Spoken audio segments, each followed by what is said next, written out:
second and draw out. Legal systems, Hart talks about mechanisms of change within legal systems, and a critical difference between religious law and secular law is that many religious systems lack the kind of mechanisms of change that secular legal systems have built in.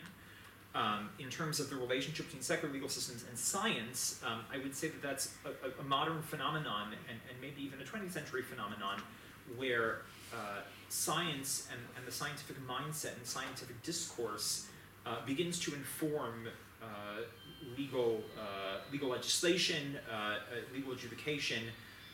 You see this in the early 20th century with the rise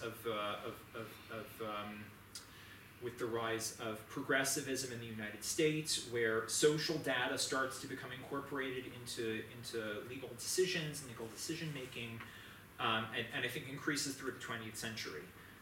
So yes, secular legal systems are certainly less canonical than religious legal systems, simply because they have these mechanisms of change built in. Yeah, I completely agree. And in terms of modes of interpretation, right. The very fact that Christianity preserves the Hebrew Bible forces it to engage in a kind of interpretation that might in other systems be seen as forced, because there's so much of the Christian Bible so much of the Hebrew Bible that it's rejecting and yet keeping as canonical, and that's, I think, why you have these kinds of strange or unusual forms of interpretation that arise in those contexts. One last